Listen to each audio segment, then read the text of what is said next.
오늘 이 이사야 29장 15절의 말씀을 보면 자기의 계획을 여호와께 깊이 숨기려 하는 자들은 화 있을진저 시작합니다.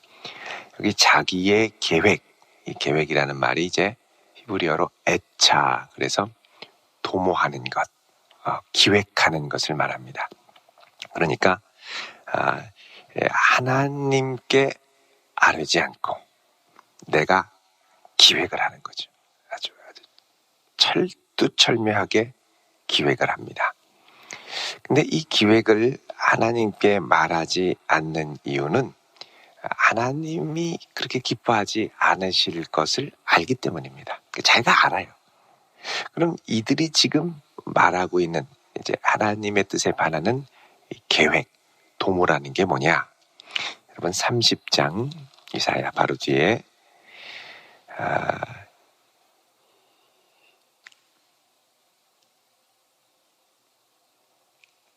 7절을 보면 애굽의 도움은 헛되고 무익하니라 이렇게 말씀을 하죠. 그리고 이제 30장 1절부터 쭉 이제 애굽에 대해서 이제 말씀을 하는데 2절에 그들이 바로의 세력 안에서 스스로 강하려 하며 애굽의 그늘에서 피하려 하여 애굽으로 내려갔으되 나의 입에 묻지 아니하였도다 그러죠. 네. 하나님께 묻지 않고 애굽의 그늘막 안으로 들어가는 것, 이게 이제 이들이 생각하는 계획입니다.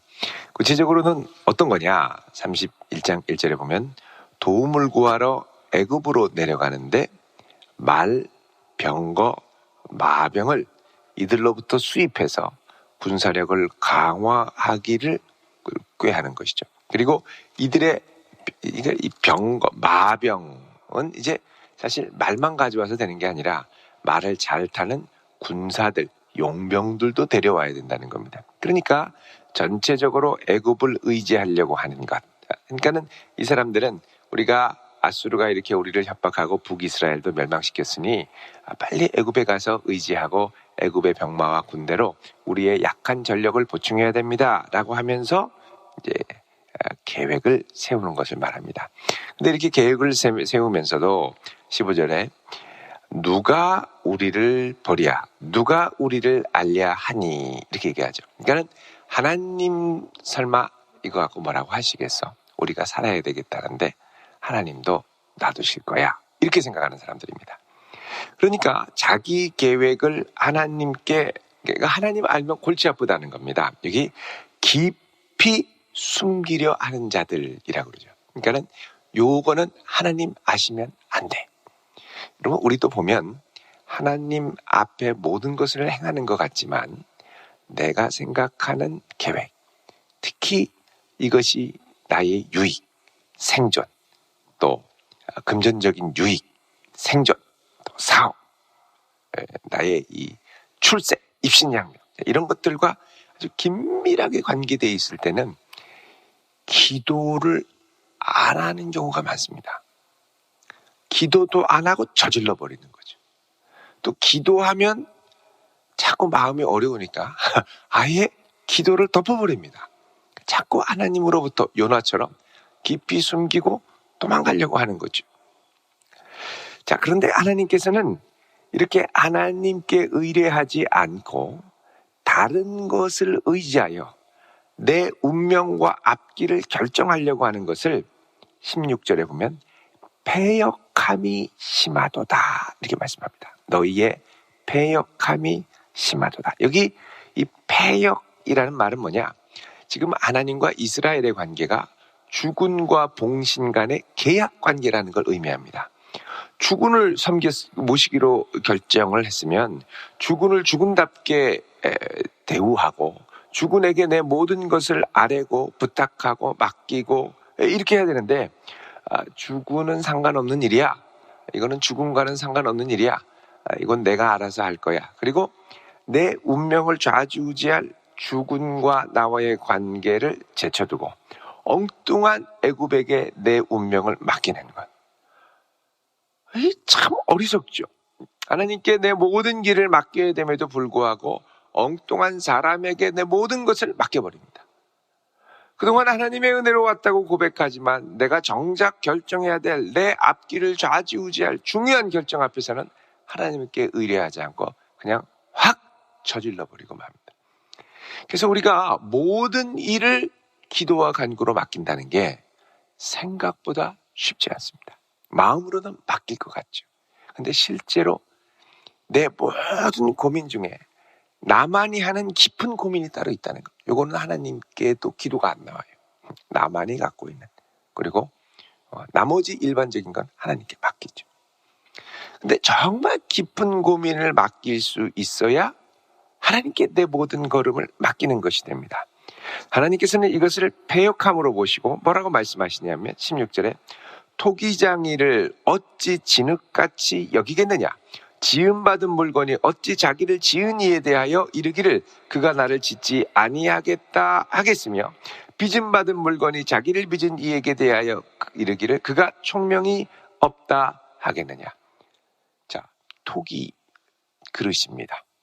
이 토기 그릇이 이 그릇을 빚은 토기장이를 진흙과 똑같이 여기는 거예요. 나를 지으신 분의 지혜, 나를 지으신 분의 의도, 나를 지으신 분의 계획, 나를 지으신 분의 보호하심, 나를 지으신 분이 나를 쓰려고 하시는 사용 계획 다 인정하지 않는 겁니다. 왜 나를 이따위 식으로 만드셨느냐? 아니면 나를 지으신 분이 아니다 이렇게 부정하는 거죠. 아니 이왕 만드실 거면 이렇게 만드시지 왜 나를 요 모양 이 꼴로 만드셔가지고 나를 이렇게 꼴딱 먹이시나? 이제부터 내가 그분께 의지하지 않아야지. 이런 식으로 간다는 겁니다. 그러니까 하나님이 내 인생의 토기장이면 나를 이런 모양으로 빚으신 하나님의 계획과 뜻까지도 믿고 의뢰하면서 하나님께 맡겨야 된다는 거죠. 근데 나를 지으신 분이 못마땅한 겁니다. 나를 지으신 분이 신뢰가 안 가는 거예요. 그러니까 그분께 내 모든 것을 맡기지 못하고 내가 이제 딱 갖고 있는 거죠. 그래서 나를 지으신 그분은 진짜 총명이 없으시네. 나를 어떻게 요 모양 이 꼴로 만드신 거야. 이렇게 본다는 거예요. 그런데 이분의 능력과 계획을 너무 무시하는 이 피조물의 모습이 하나님 보시기에 바람직한 모습은 아니라는 겁니다. 17절에 보면 오래지 아니하여 레바논이 기름진 밭으로 변하지 아니하겠으며 또 기름진 밭이 숲으로 여겨지지 아니하겠느냐라고 그러시죠. 자, 오래지 아니하여 조만간 레바논이 기름진 밭으로 변하겠다는 겁니다. 여러분, 레바논은 무엇으로 유명하느냐? 백향목으로 유명하죠. 그러니까 백향목이 원래 우뚝 몇십 미터씩 솟아가지고 쫙 뻗어있는 이 산림입니다. 레바논 백향목 산림.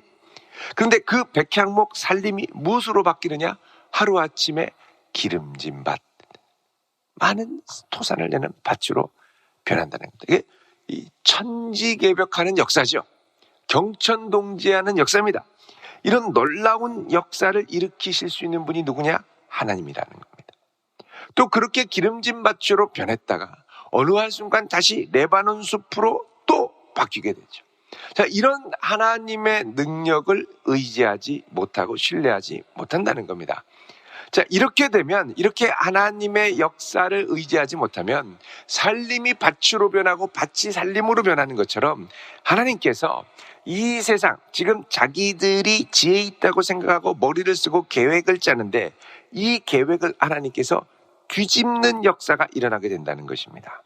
19절에 보면 그날에 못 듣는 사람이 책의 말을 들을 것이며 어둡고 캄캄한 데에서 맹인의 눈이 볼 것이며. 자, 여러분, 이 역사는 앞에서 하나님께서 11절에 말씀하신 바가 있습니다. 29장 11절에 보면요, 그러므로 모든 계시가 너희에게는 봉안책의 말처럼 되고 그것을 글 아는 자에게 주며 이르기를 읽어봐라. 그러면 이게 봉해졌으니 못 읽겠다. 자, 이들에게 하나님의 지혜와 말씀이 지혜 있는 자들에게 봉해지는 역사가 일어났었습니다. 왜 봉해졌느냐? 13절에 보면 입술로는 나를 공경하나 무엇이 멀다고요? 마음이 내게서 멀어졌기 때문에. 자, 마음이 멀어져서 봉해진 이 상태에서 하나님께서 그의 백성들, 자기 계획만을 도모하는 자들 말고 마음이 가난하며 하나님을 의뢰하는 이스라엘의 남은 자들, 이들에게 하나님께서 어떻게 하느냐? 눈을 열어주시고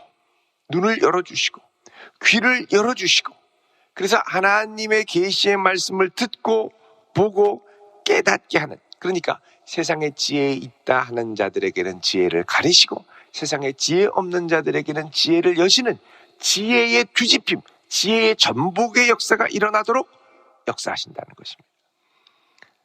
자, 이때에 19절에 겸손한 자에게는, 가난한 자, 마음이 가난한 자, 여호와로 말미암아 기쁨이 더하겠고, 사람 중 가난한 자가 이스라엘의 거룩하신 이로 말미암아 즐거워하는 역사가 일어난다는 겁니다. 자, 이렇게 되면 세상의 지혜를 갖고 계획을 갖고 도모하는 자들은 가장 미련한 자가 돼서 엎어지고, 가장 무시하고 지혜 없다고 하는 자들이 하나님의 지혜를 알고 구원을 받는 역사, 역전의 역사가 일어나게 된다는 것입니다. 21절에 그들은 송사로 사람에게 죄를 씌우며 성문에서 판단하는 자를 올무로 잡듯하며 헛된 일로 의인을 억울하게 했던 자들. 또 20절에 보면 오만한 자, 죄악의 기회를 엿보던 자라고 말씀합니다. 여러분, 여기 송사로 사람에게 죄를 씌운다라고 했는데, 여러분, 그 이스라엘이 패역하게 되면 가장 먼저 나타나는 이 현상 중에 하나는 뭐냐? 법을 굳게 만드는 겁니다. 법을 왜곡되게 만드는. 그래서 공정한 판결이 일어나지 않도록. 그래서 여러분, 그 6절에 보면 하나님께서 나중에 이스라엘을 회복시키실 때 재판석에 앉은 자에게는 28장 6절에 판결하는 영이 되신다 그러죠. 그리고 성문에서 싸움을 물리치는 자에게 힘이 되신다. 반대로 얘기하면 하나님의 백성이 하나님을 떠날 때는 판결이 굳게 되고 공의가 회복되지 않은 나라에는 대적이 쳐들어온다라는 것입니다. 그래서 나라가 서려면 공의가 서야 되고 법이 서야 되고, 그래야 나라가 든든하게 되는데, 법이 굳고 법이 왜곡이 되면 외적들, 외부의 세력들이 그 틈을 타서 잠식할 우려가 크다라는 겁니다. 그래서 이런 경우에 하나님께서 21절에 송사로 사람에게 죄를 씌우고 판단하는 자들, 그러니까는 힘 있고 권력이 있으면 뭐 갖고 장난을 치냐? 법 갖고 장난칩니다.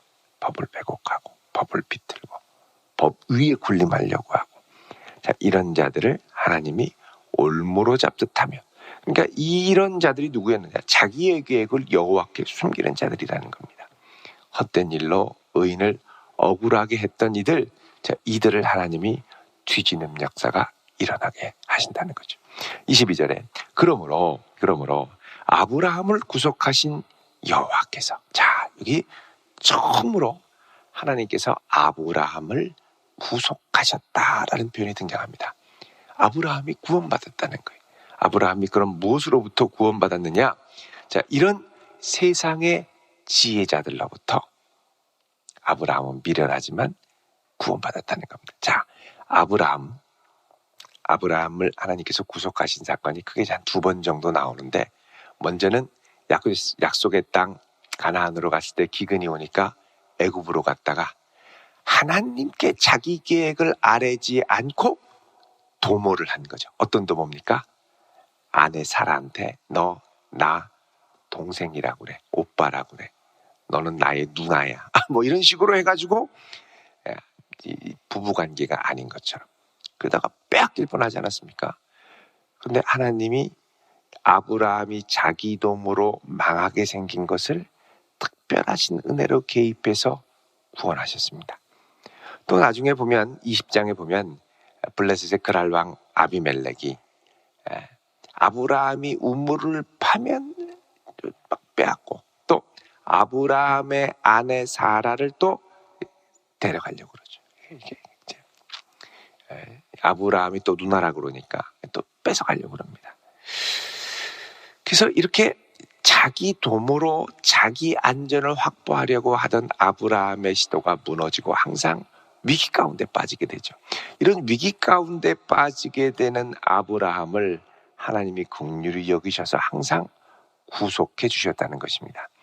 그러니까 사람이 자기 지혜로 자기를 구원할 것 같지만 구원하지 못한다는 겁니다.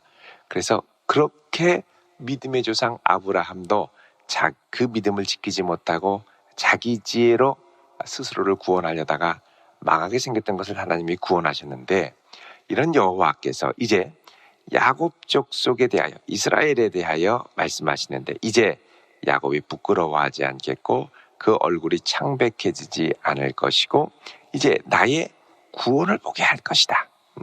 그의 자손은 내 손이 그 가운데 행한 것, 구속의 역사를 볼 때에 하나님의 이름을 거룩하다고 높일 것이고, 그리고 하나님을 정말 경외할 것이고, 그리고 경외하는 가운데 지혜, 마음이 혼미하던 자들도 총명하게 되고 원망하던 자들도 교훈을 받는 역사가 일어나게 할 것이다 라고 말씀합니다. 여러분, 하나님께서는 지혜를 뒤집는 분이십니다. 그래서 우리가 너무 지혜 있는 것처럼 헛똑똑이로 살 것이 아닙니다. 우리가 생각해서는 재빠르게 움직여서 이렇게 하고 저렇게 하고 이렇게 하면 딱 될 것 같죠. 그렇게 하다가 도리어 일이 많이 꼬일 때가 있습니다. 그래서 이거저거 해야 될 생각이 들어도 일단은 무릎을 꿇고 하나님께 나의 계획을 낱낱이 아뢰 수 있는 그런 믿음의 성도 될 수 있길 바랍니다. 내 앞길도 걸음도 나의 계획도 다 토기장이신 하나님의 손에 붙들릴 때 모든 것이 합력하여 아름다운 선을 이루어갈 줄로 믿습니다. 오늘 이 아침에 이 하나님께 내 앞길을 의뢰할 수 있는 그런 귀한 믿음의 성도 되시기를 주의 이름으로 축원드립니다. 기도하겠습니다. 거룩하신 아버지 하나님, 오늘 이 한 날도 또 이 한 걸음도 하나님의 손에 있음을 고백합니다. 오셔서 붙들어 주시고 우리의 걸음이 하나님께 기쁨이요 영광되게 하여 주시옵소서. 감사드리며 예수 그리스도의 이름으로 기도하옵나이다. 아멘.